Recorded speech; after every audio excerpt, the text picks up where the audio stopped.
So, Richard, you've talked about how the number is $1 trillion spent since Richard Nixon was president of the United States on eradicating drugs.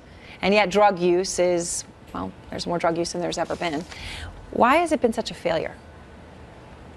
I think it's basically as big as a failure as prohibition of alcohol was back in the 20s and 30s, when the underworld in the form of Al Capone reared its ugly head, where everybody was disobeying the law by carrying on drinking, and it became almost more fashionable to drink with prohibition than it would have been without prohibition.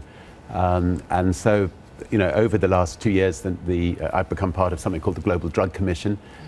It's got many ex-presidents on it.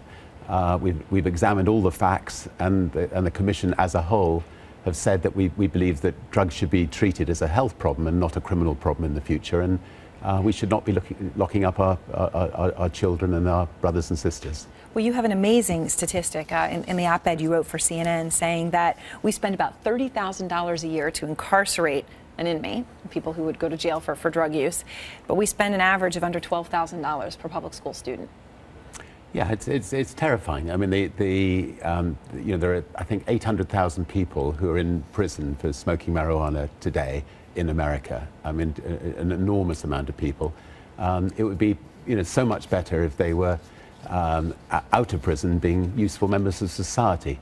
And if they've actually got drug problems, which a very small percentage of them would have, if the state could help them get off those drug problems. Portugal is perhaps the shining example, where 10 years ago they said, we're not going to lock up anybody ever again for any kind of drug problem.